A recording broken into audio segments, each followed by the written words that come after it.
1, 2, 3. 1, 2, 3. 1, 2, 3. 1, 2, and stop. Okay, hands up. Reach down. 1, 2, 3. To your right, to your left, center. Inhale, exhale. Hands up. Reach down. 1, 2, 3. To your right, to your left, center. Inhale, exhale. Okay, hands up. Reach down. 1, 2, 3. To your right, to your left, center. Inhale, exhale. Okay, circular movements. 1, 2, 3, 4, 5, 6, 7, 8, 9, 10. 1, 2. Reverse. 1, 2, 3, 4, 5, 6, 7, 8, 9, 10. 1, 2. Center. Cross. Knees. 1, 2, 3, 4, 5, 6, 7, 8, 9, 10. 1, 2. Reverse. 1, 2, 3, 4, 5, 6, 7, 8, 9, 10. 1, 2. Center. Hands on your waist, neck turning. 1, 2, 3, 4, 5, 6, 7, 8, 9, 10. 1, 2. Back and forth.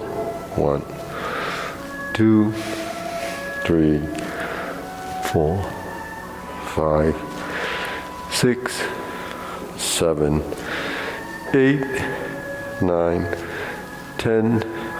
1 and 2. Center. Tilt to the side. 1, 2, 3, 4, 5, 6, 7, 8, 9, and 10. Center. 1, 2. Circular movements down. 1, 2, 3. Reverse. 1, 2, and 3. Center. Inhale. Exhale.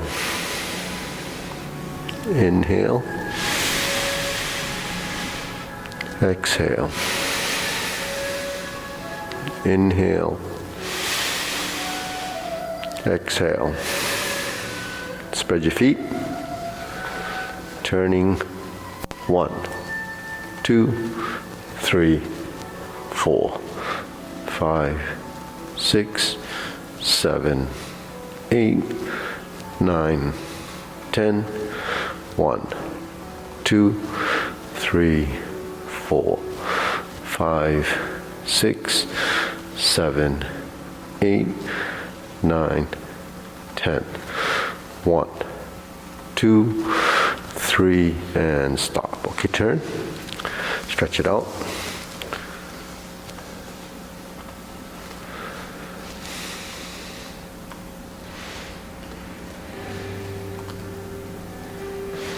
Switch.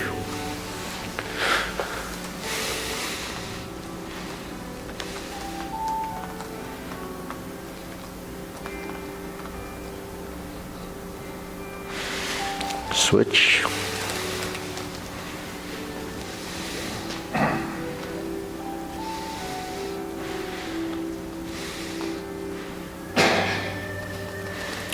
Switch.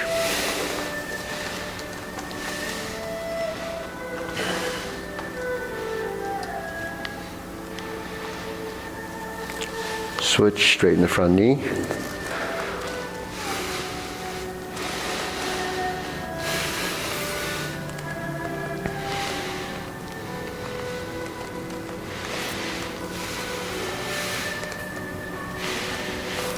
Switch.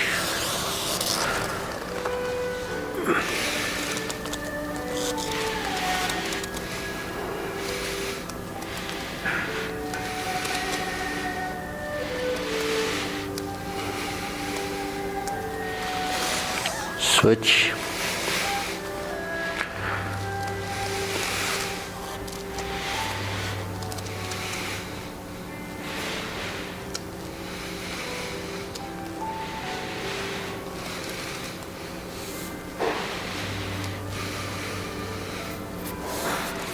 Switch.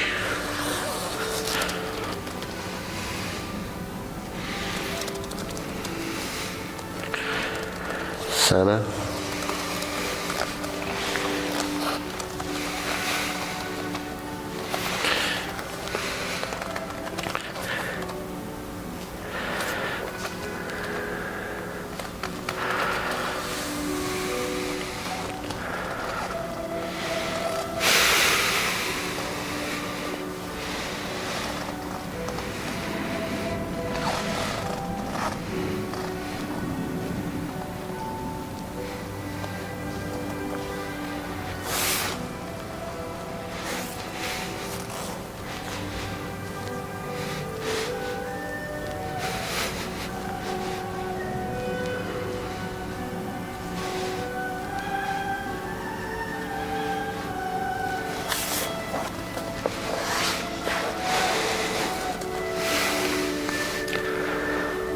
Okay, we can squat down, work each side.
Okay, shake it out. Deep breathing. Inhale. Exhale. Inhale. Exhale. Inhale. And exhale. Okay, shoulder roll.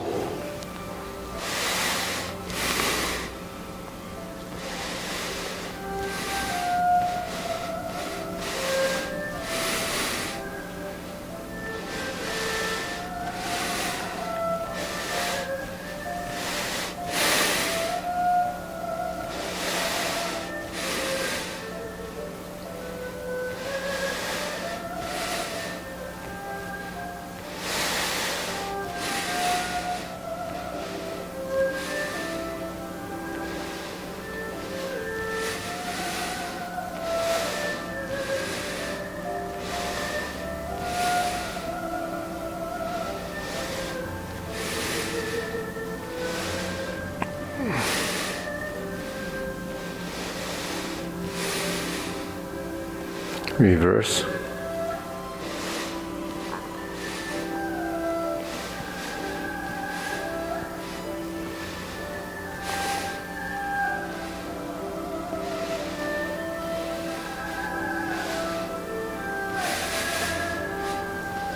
And center. Okay, press. Exhale, inhale. Breathe through your nose.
And stop. Deep breathing. Inhale.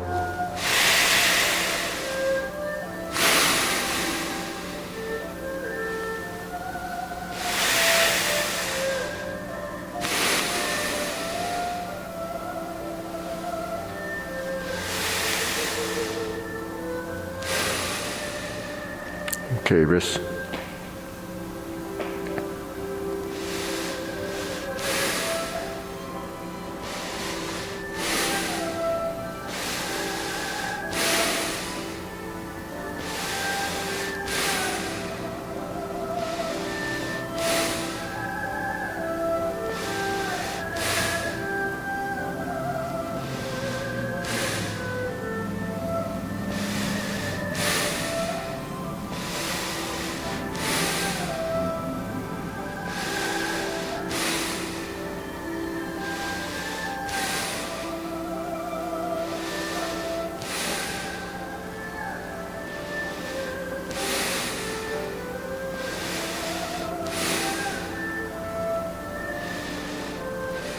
Reverse.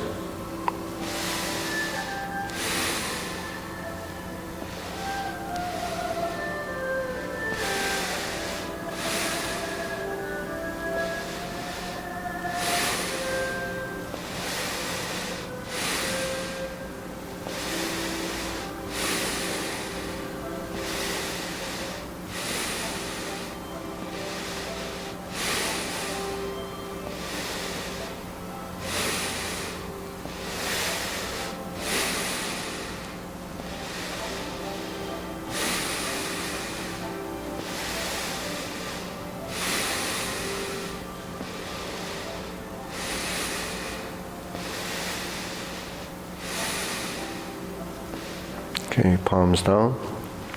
Big circle. 1, 2, 3.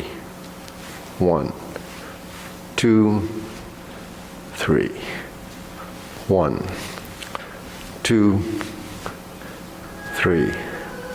1, 2, 3. 1, 2, 3. 1, 2, 3. 1, 2, 3.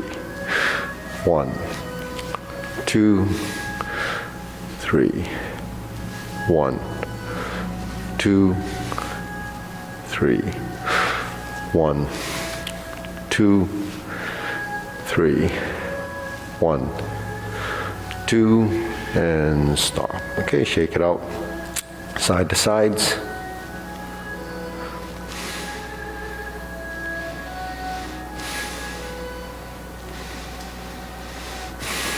Okay, center press, lift.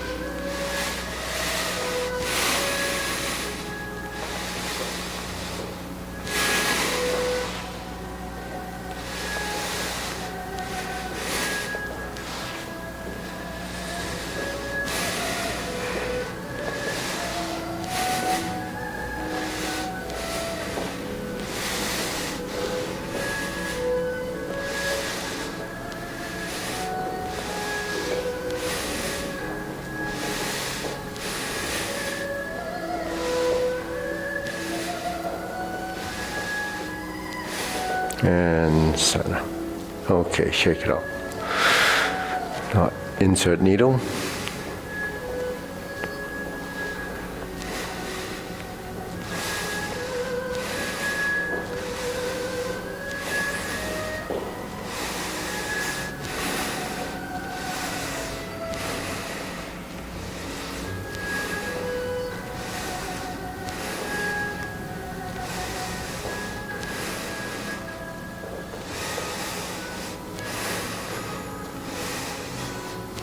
And center switch.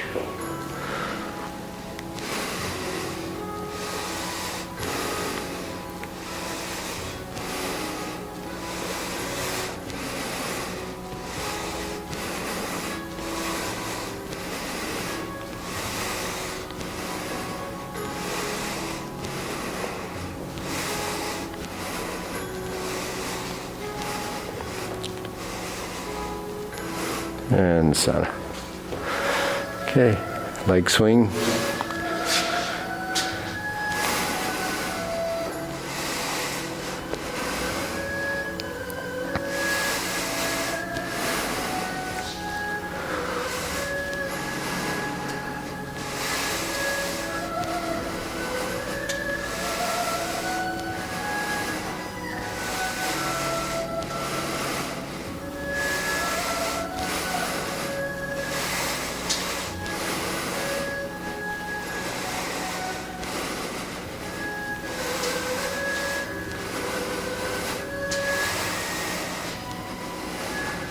And center.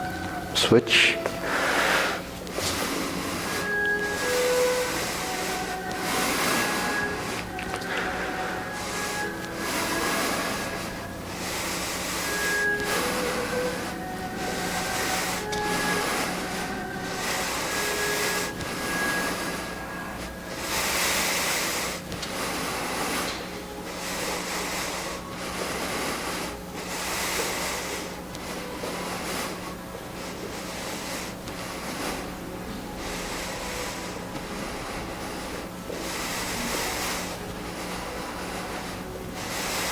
And center. Okay, side to side.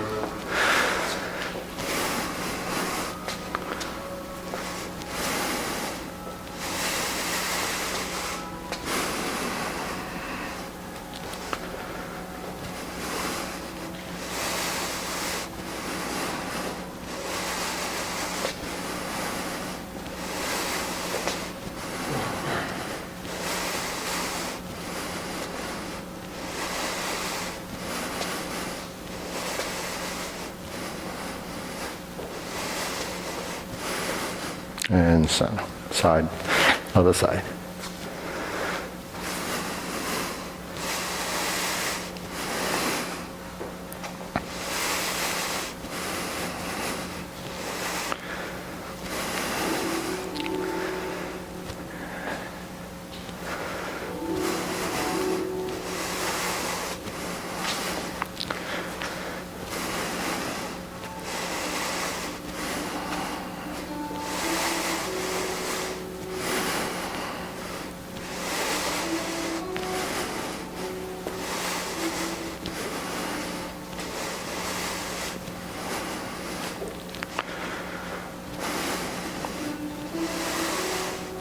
And center. Okay, shake it out. Deep breathing, inhale, exhale. Inhale, exhale. Inhale, exhale. Okay. Silk grilling.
Switch.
Okay, open and close.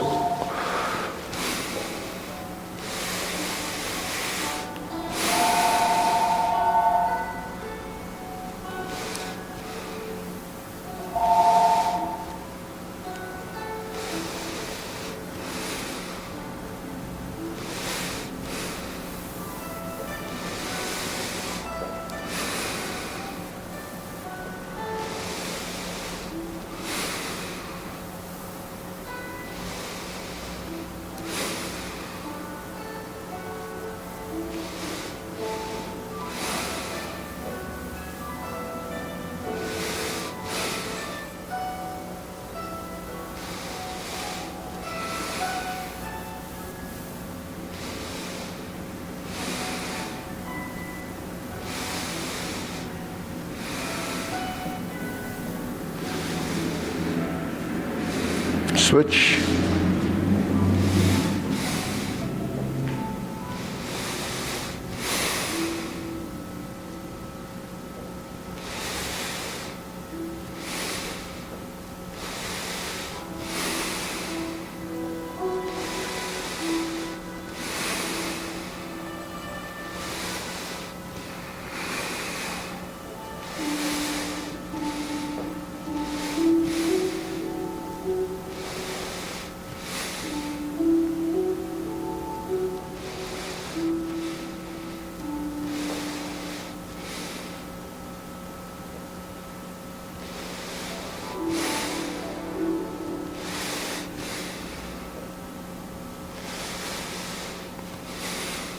Okay, center.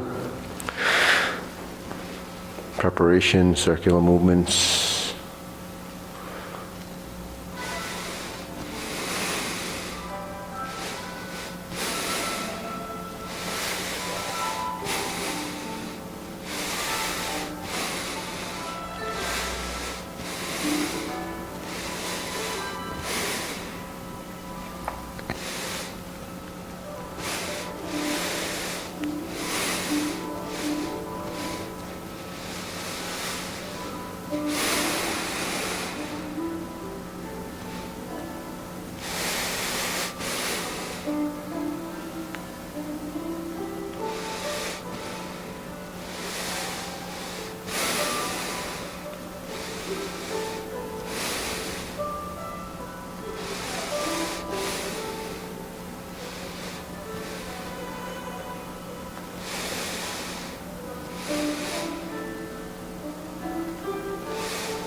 Okay, lower hoop.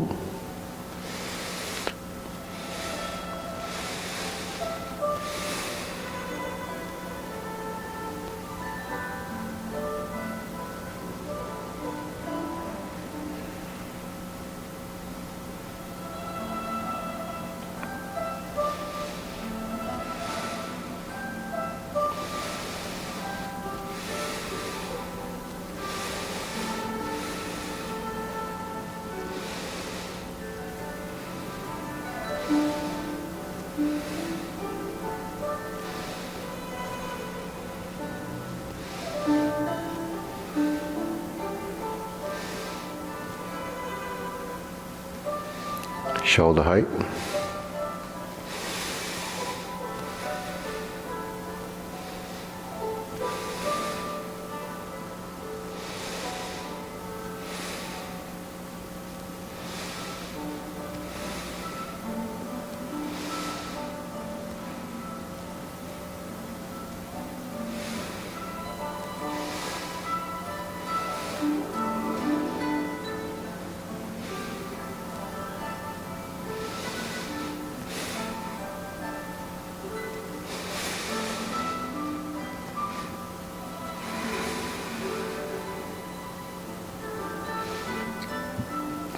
Elbows down.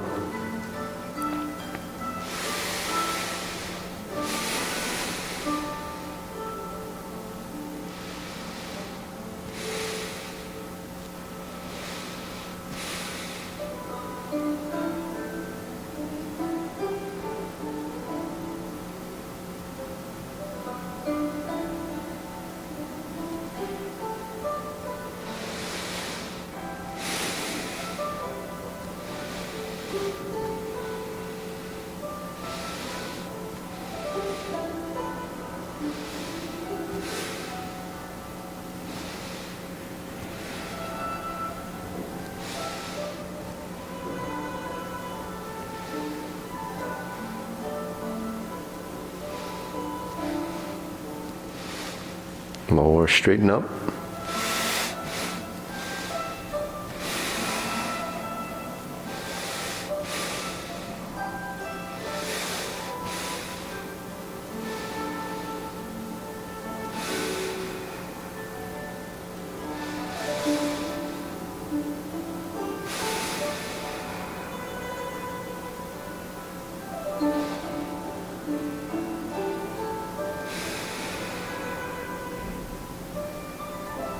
Okay, straighten fingertip pointing down.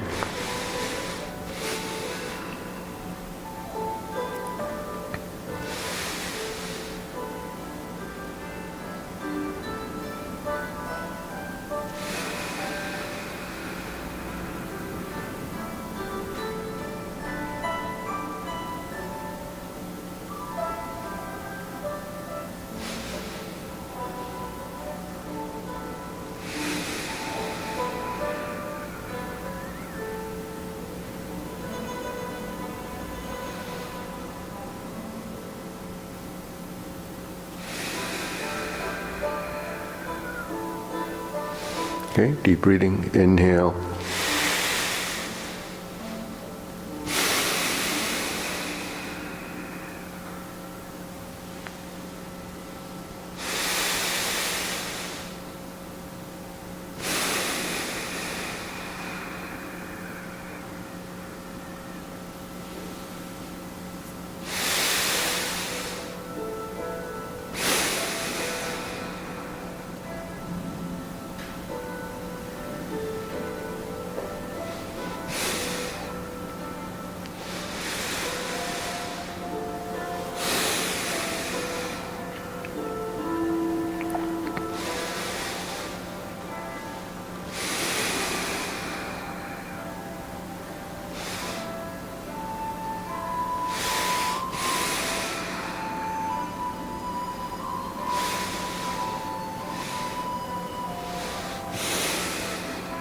Switch.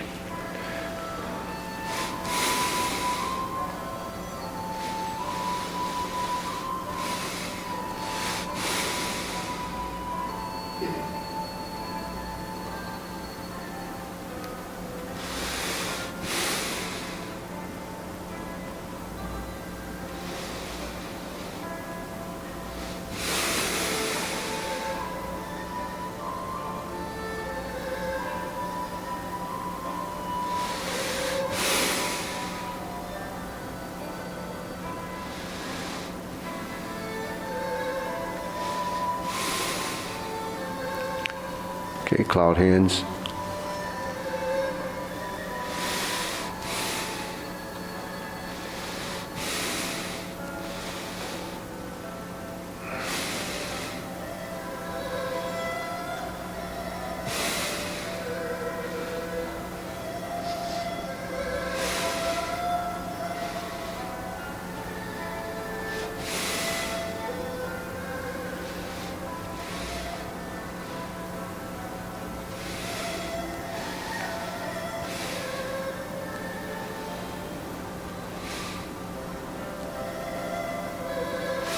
Okay, we'll move to the side.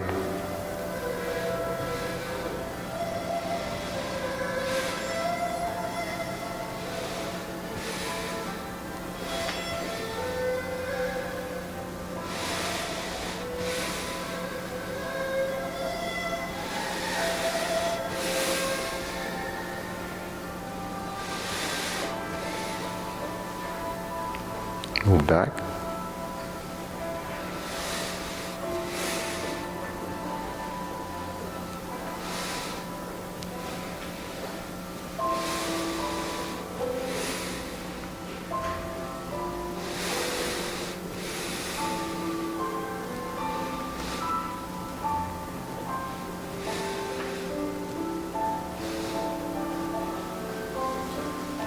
Move back.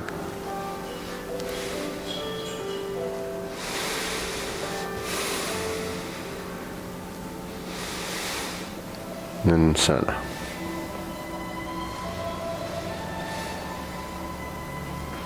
Okay. Carry tiger to the mountain.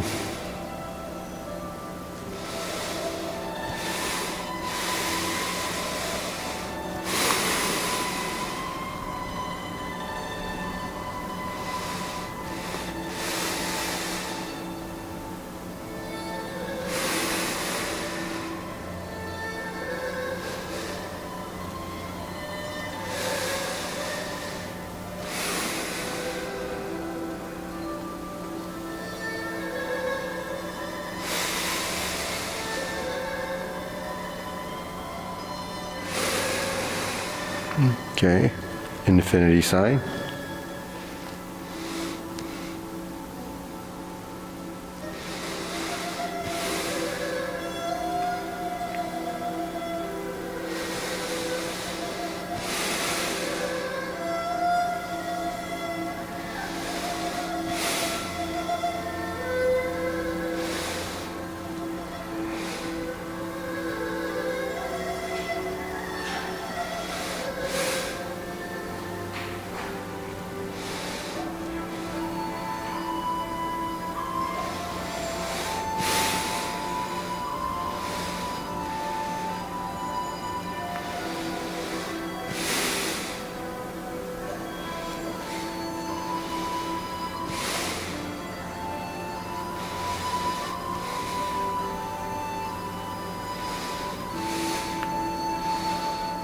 Okay, form the fists.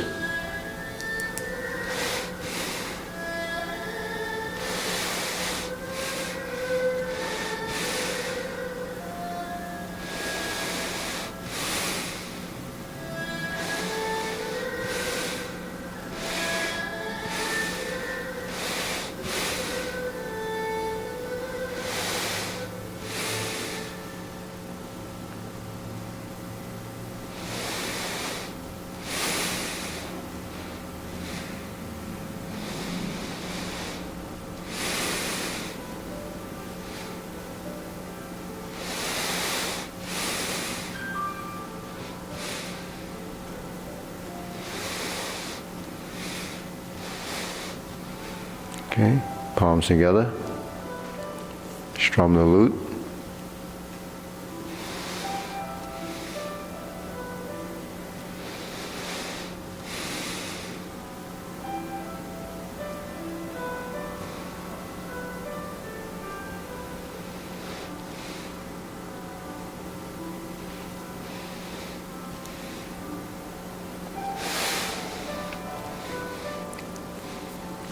So finding the triangular position, when we separate that strum the lute position, right and left sides. But then when you merge the two sides together, then they become, so as this starts to go down, this replaces that hand. So then it's not as broken in the motion. Then we pivot, then you create that continuity.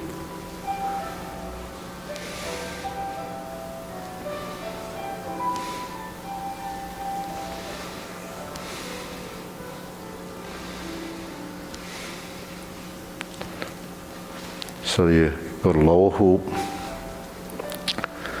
the vertical elbows, lower hoop vertical, the vertical elbow.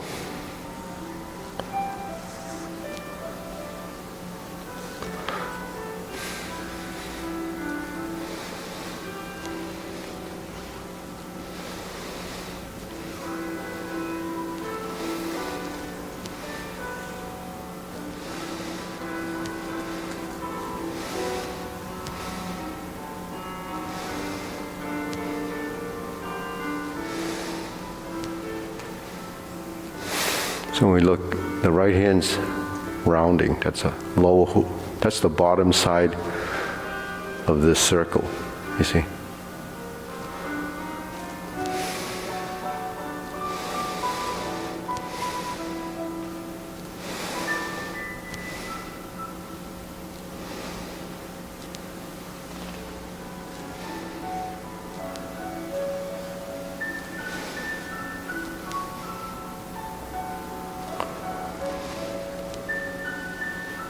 Now when we turn, when our elbow reaches this position, then your elbow sinks. Because if we sink the elbow, then we have to sink in the stance. So the elbows and knees become that relationship.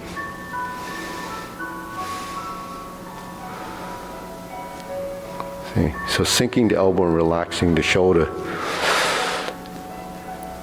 is that feeling and sinking. So eventually that happens in every position that you pass through here. Well, in fact, it happens all the time whenever you're making a transition. Then when you're moving from one side to the other, and you're moving your feet and your hands and your legs, now you have integration. So now you build that relationship of sort of the solid and empty, the passive active motions. It's all, condensed into the transition. So you're merging pieces of your body, the components. So each part starts to become more active than typical, strum the lute is just an isolated movement to build the pattern. But once you find that center line, then it always goes to that point. So that happens in brush knee and push. Then you're back here again, and you go brush knee and push. So every time you hit this vertical elbow position, you should feel a settling in your stance and position. So that's what they call sink the elbow, relax the shoulder, or relax the shoulder and sink the elbow. Then the whole premise is to delete excessiveness in the body and delete tension, excessive tension in the joints. So what we're doing is releasing the erroneous tension in the joints that shouldn't be there when you move. Because if you're moving, there's tension there, then it affects the position. Because you can't bring your elbows down if you're tense, right? If you go like this, there is something to sustain that. But once you've opened it and your shoulders are relaxed, then you release again, and that's sinking. But when you release and sink, you're letting go. That's another, way of releasing. But gravity acts on that. So when you let it go, you don't let it free fall. You channel the motion down as you exhale. So when you exhale, it's as if you're sending oxygen into the limbs through the arteries. And when you sink, it's like driving the movement with the motion. So that's breath and movement. So you hear about Qigong, and so that's what Qigong is, breath and movement. Tai Chi is essentially Qigong, which is breath and movement. So your breathing and your movement become synchronized. So that's internal and external, working together. So that's, a tremendous benefit to the total body. It doesn't happen unless you're mindful of it. So because the mind directs everything. But, the mind doesn't just tell your body what to do. It also receives the information that the body feeds back from what it's thinking it's doing.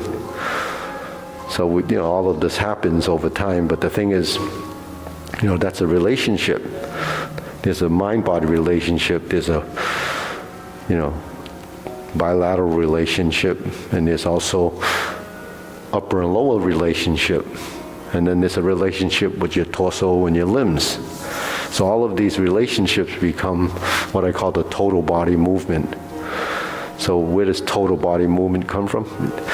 It comes from total body releasing, right? So the term they use is, in Chinese is interpreted as Tun Xin Fang Dong, is the whole body lets go. So, but it doesn't let go to the extent that you collapse. It lets go, so there's an awareness, and then the body eventually learns to feel that. Your body has a sensory system, so that feeling is what the mind is interpreting, and then the body intelligence comes from that understanding, like movement. You'd be surprised when someone just starting this, how confused they are as whether the hand is facing like this or like this or like that. Whether your forearm is turning down. So every angle that you turn your hand, there's a minute contraction of the muscles or releasing. So how do you get that to happen, or what is it doing? It's just doing this, but there's no real understanding because it's not a tangible action until you apply that motion to something, So wherever you would be using that action, it would be something that becomes how much strength do you use? How does that feel? What are you pressing on? Or what are you turning? So when you turn your hand like this, or you turn your hand like this, or you flex your wrists and you let it go, or you drop your wrist, those are all, things that we're capable of doing. But what do you do with those actions when, you don't really pay attention to it, because we just do it. Even, I always use that cutting analogy, like piece of wood or slicing bread. When you hold that tool, the position of your hand makes a tremendous difference. Is the elbow in, is the hand like this or hand like this? If you're slicing like this, that angular position and where your fingers are and how it's pressing on the handle, it all makes a difference. And that's just from experience, and because you can create that line, the line of slicing. So if it's cutting like this, it's 90 degrees, you have to create the squareness and the evenness there. So when we control our body, just lifting the hands up and down, you find the naturalness of the movement as you go up, and you sink your elbow. So when you sink your elbow, the hands are going to go back, right? Because if this folds, this has to come back. So if it comes back, once it reaches a certain point, then it starts to go down. Then when it reaches there, it starts to go up. And you create the illusion of a roundness. So that's a cycle. So that's being mindful of the motion, but then when you create that action, how sequential is that movement? If it's total body, it's a tremendous timing for all the little, areas that move, that's synchronizing, it's happening, and it's a timing that's built. So that timing improves in.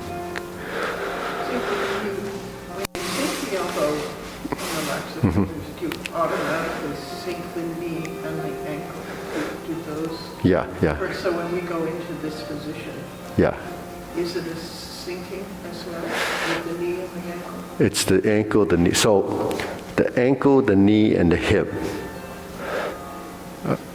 is tied to the wrist, the elbow, and the shoulder. So if you sink the elbow, then you relax the shoulder. If you sink the elbow, then you relax the knee. If you relax the shoulder, you relax the hip. So sort of an illustration of a tense hip and a bending knee, it would be like this. Because this didn't release. And you tip like this because the body didn't reset. So that's the vertical spine. So if you're in the vertical spine, you have to be like this. But because you don't want to fall over here, because unless you have a third leg, you have to feel like you got to go like this. But that's tilting, so you have to go straight. But then you still feel like you're falling. Then you have to turn your waist, or turn your tailbone so it's over the heel. So the vertical line actually goes to the heel of the back foot. But what happens there is when you turn, your knee goes forward. Right? The knee goes forward. When the knee goes forward, the ankle has to release. And when the knee goes forward, your hips rotate inside. And then this supports your weight.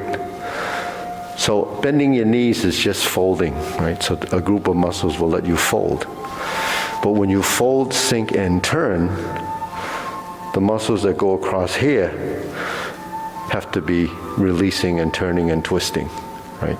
Just like your forearm, right? So those muscles are working differently from just bending your knees. You wouldn't want to do that with 500 pounds doing a squat, because you need the load-bearing part of that. But when you're building this kind of movement and we're turning, that's total body, where the musculature is working functionally. So the strength that you build there is a different type, it's a live strength. So because most of us don't do that, we have problems with our hips and our knees later on because it's always in the wrong position when you're load bearing. So you have a lot of problems with the knees. Causes, the wrong positioning, so that causes deterioration of the joint. Then you try to fix it by getting a new one. They can give you new ones now. So that's a good thing. But if you don't have to get a new one, it's even better. But that's how I explain it. Only because, because that's what I try to understand why doing Tai Chi and what's the difference between just bending your knee and moving in the knee and moving through it, right? It's that. It's a motor skill. And if we don't develop motor skills when we're young and we wait till we're older, it's harder to recover from some of the damage that was already done. So that's why starting Tai Chi shouldn't be, too late, but any time is better than no time. You have to start at some point because, your body adapts and knows how to, figure out some of this stuff. Because most of us are very physical. Anything that you do, you don't practice it to make it perfect. Especially, when it comes to physical things. Like if you're a weekend gardener or something like that, or you go out and chop wood, it's seasonal. So you don't use your body like that other than to get the job done, but you don't try to, perfect it unless you're doing that for a living. Then you actually get pretty good with it, and it's probably almost effortless. But that's what that is. Sync, so the relationship, the wrist, the elbow, and the shoulder, the hips, those are the 12 joints, right? Those 12 joints I call them the primary movers, because that's the big ones. The torso, the spine, the muscles in the back, you break it into, say, quadrants. You have this corner, that's the shoulder girdle. Then you have a hip girdle, right? So those kind of work together. But this is harder to control because it's just there. It's just a cage that houses all the organs. But you can manipulate, you move it.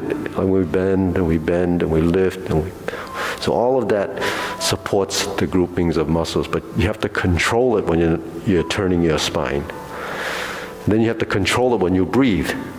So everything that we do is strengthening the musculature involved with that. So breathing is something, you can imagine how many, breathing disorders there are. And then breathing through the nose is another thing that we do. But it's just, a lot of things we do that are really beneficial, but we don't pay attention to it. So there's a lot to what we do. Anything else? No? Okay. Oh, what? Is the breathing meant to be synchronized with the movements? It is, yeah. Eventually. See, when you're learning this, the first phase is memorization of the sequence and identifying the postures. Then when you synchronize the movement, then as your movements improve with synchronization, so does your breath. Breathing and movement go hand in hand. They have to work together. You're going to breathe anyways, but that's because your system's demanding it. And when you breathe, it might not be coordinated with your breath. So here, because we're doing it slowly, it's like you're breathing to satisfy what the muscles are demanding, oxygenation, right? So you have to bring oxygen to the musculature so you have energy. So you have to constantly produce that. But if you're cycling it like we're doing in slow motion movement, not just abrupt, then that breathing and that synchronize. And it's almost like driving your movement with your breath. Or the breath is driving, everything else. Or your movement becomes open to your breathing. So we actually do what we call reverse breathing. So reverse breathing is when your stomach is drawn in as you inhale, and when you exhale, you release, and your breath goes down. Actually, it's your diaphragm that's moving. Your diaphragm is involved with the breathing because it, expands and contracts so that you change the volume of space in the lung and also the cavity, so that it's like a balloon. When you open it up, then air goes in. When you close it, air goes out. So that breathing mechanism becomes part of strengthening. If you're strengthening your diaphragm, which most people don't pay attention to, they don't want to build muscles on the outside. The diaphragm is very important, and all this connective tissue here that supports the ribs is getting that same action. So if you have a stiff body, this stuff doesn't move very well, right? So when someone can't breathe, when they're nervous or stressed or maybe tense, this kind of freezes up, right? Freezes up, you can't breathe very well. You need this to be free to move.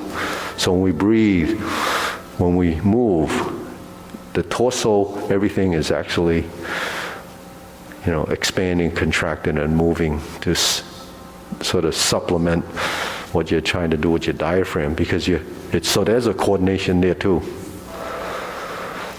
But, so that's what torso movement is. So torso movement is a method, hand movements are postures and a method, and the legs are a method. So hand, eye, body, waist, and stance. Hand and eye is a coordination, hand-eye coordination. Body is the different shapes. Using the geometry position creates more accuracy. Body, waist is not where your belt is. The waist is from your sternum down to your navel. That's what we consider the waist. So the waist is there. This is your front. The lower lumbar area is your back, right? So that's where most people have a lot of problems, right? Lower back problems. Why? Tight muscles in the back of the leg, non-movement, so it's always tense, right? So you turn, you free it up, because now when you move, it brings in circulation. And that circulation becomes what the body becomes used to. So turning of the waist and the spine, if you turn it, like I was saying the other day, how often do you eat? Or how often do you exercise? Well, if you turn your waist once a week, it doesn't really learn it. It doesn't become systemic when you move. So then you'll stiffen, just like you get a massage, and then after a couple hours or you leave, you felt great when it happened, but then it's gone. You tighten up again, because that's your natural state, tension. So that's where the lower back, from sitting and not moving correctly.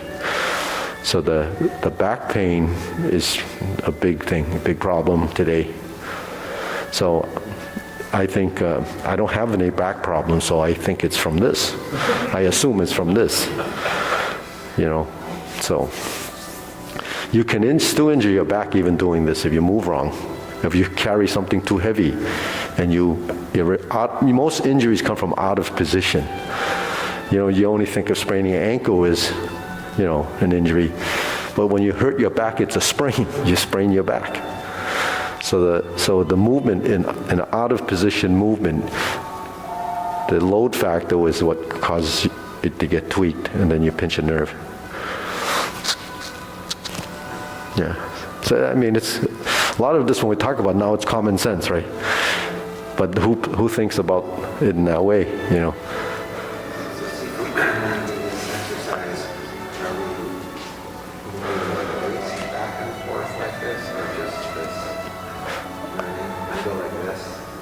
Yeah, so, no, you actually just stay still and you turn in the mid-back, in here.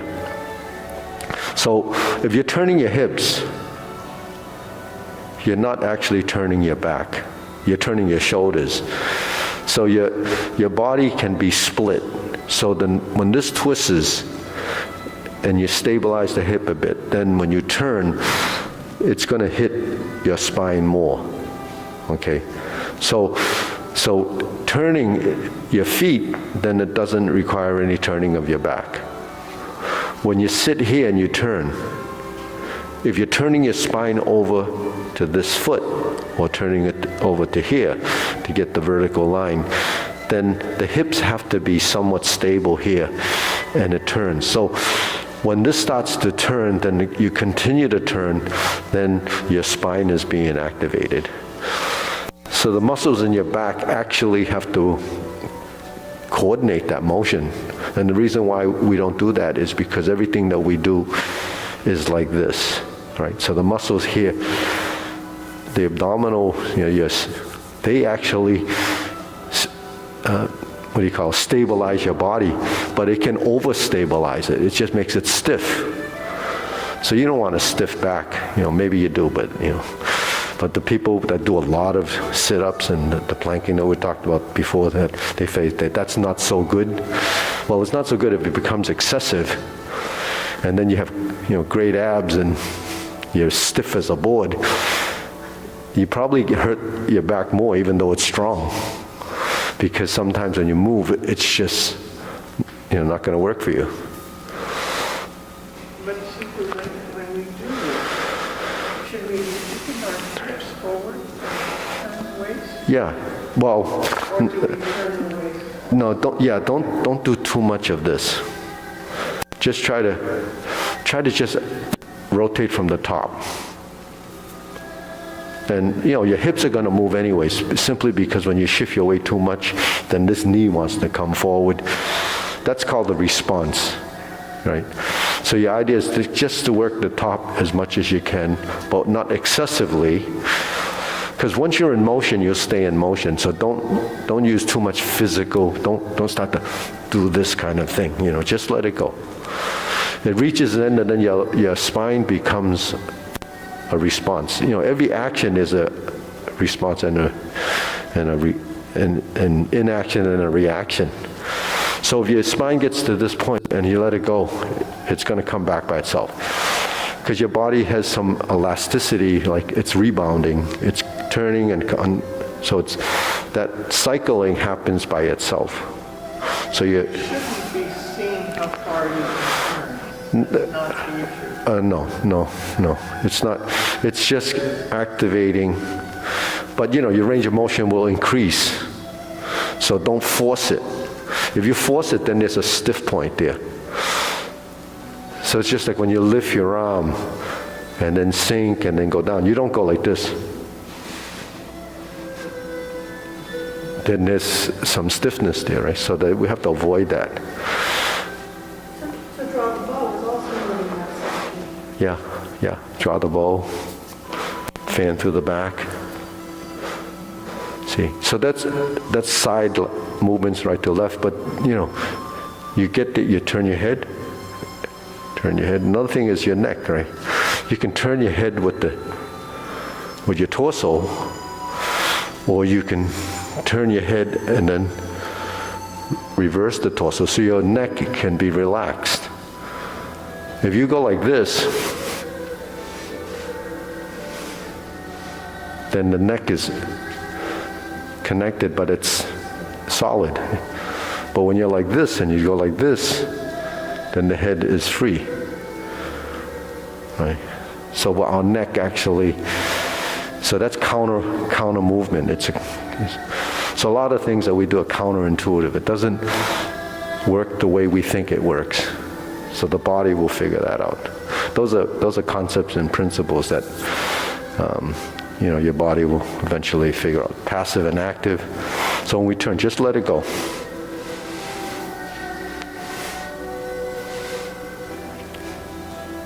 So it's kind of a control factor, right? You're controlling. But the one thing is that you're not letting your feet go. Your feet actually grip the floor. And your ankles, from ankles to the top of your head, you let it relax.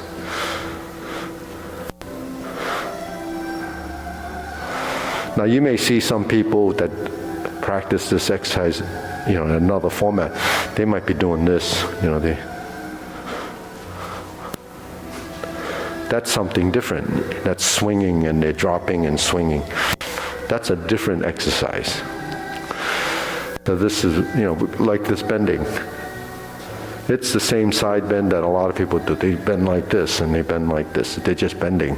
But they're not concerned with geometry of position and placement of the hand. So when you do this and you bend and you come back to center, you created a line of movement that ties to the body. They're shifting. But you don't bend. You don't like do this because you want there to be an alignment. This is going this way. So you don't bend, not like maybe in skiing, it's not like that. Because when you do this, if I do this, if you think about it, if I push here, my body will do that, right? So what it is creating a stretch. This becomes a curve. And then it goes like this, and it becomes a curve. So the hip joint is actually moving.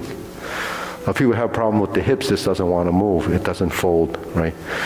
But when you shift like this, so someone that doesn't shift their weight, they really have trouble standing on one leg. Because you have to create the configuration. So if I arch like this, then my center line goes into this foot. Then when I bring this up here, there's your center. If I don't arch, then it's like this. Right? So that's body mechanics really, but most people are not aware of how their body is. So, and then everybody's body is different. Like if you have very wide hips, you have to really go pretty far over there to get your center of mass over. So those are challenges for the individual more than anything. But the flexibility of this will not happen if you do this. You see?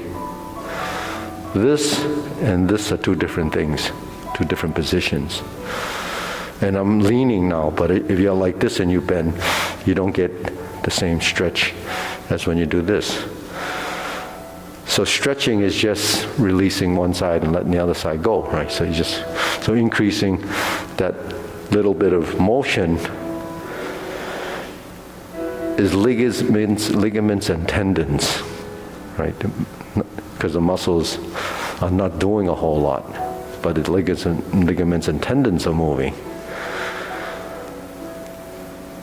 So those are the problems a lot of people have, Okay, we'll do the form.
Okay, you want to go through the long form from the kicks? That way we have just enough time, I think. Just so we're in a single whip. Okay, turn. Then we stop the kicks.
Okay, deep breathing.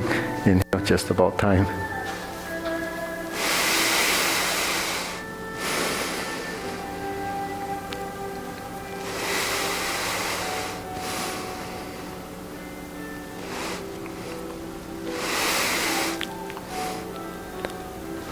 So one thing about Tai Chi and traditional martial arts, it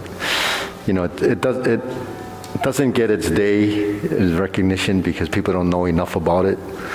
So that's something that I realized, after having a school for such a long time. And because I've done it so long, I think about why it's never really become very popular. Even if you go to China, there's people that are doing it, but they have 5 billion people. Less than probably 1% do Tai Chi. It's not because they think it's good or whatever. It takes patience, time, and so it's not something that it's just a cultural thing.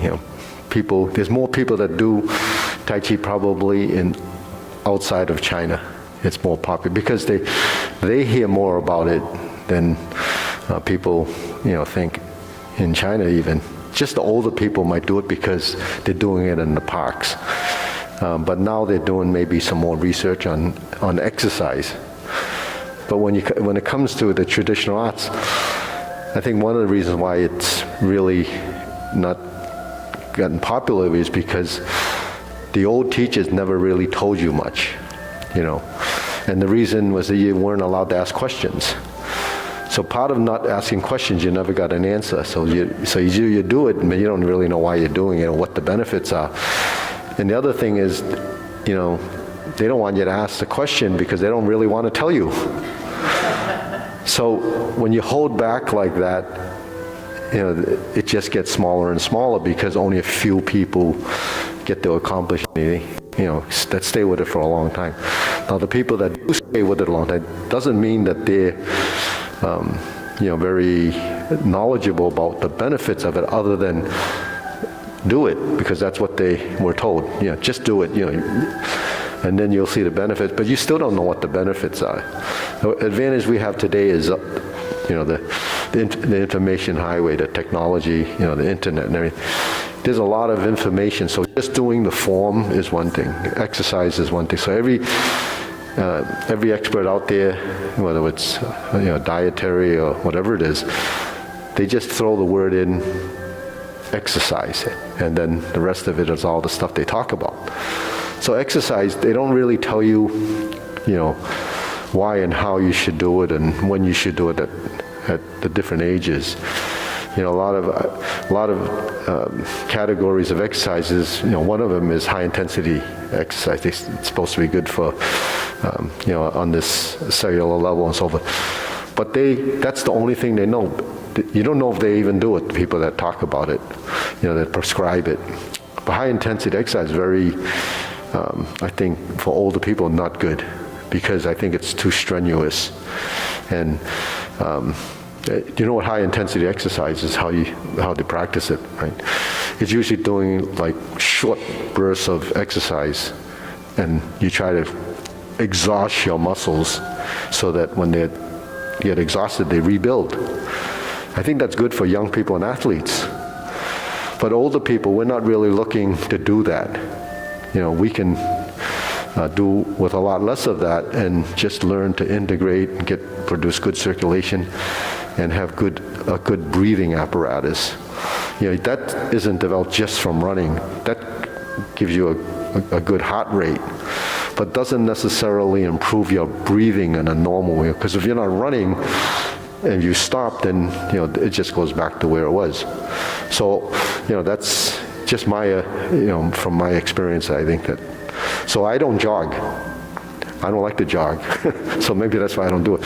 But and I disputed the fact that you had to, this was back in the 80s and 70s, that when you run you had to, and that was when they wanted everybody's heart rate to go up because you want to strengthen the heart muscle. But that's proved to be false, that it causes a lot of inflammation, from doing it too much. And then weightlifting is good for bodybuilding. It's not good because that's excessive too. Because a lot of bodybuilders, they get hardening of the heart from doing, strenuous stuff.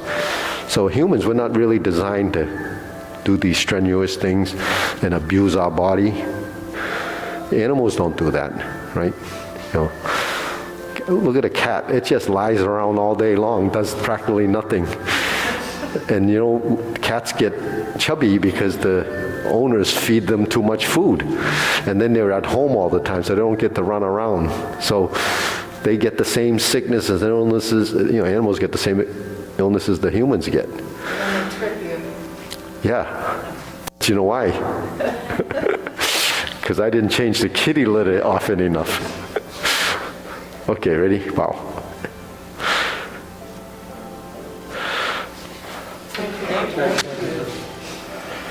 Sifu, do you know of an article that talks about this refuting the idea that getting the heart up to a certain speed is good, and is saying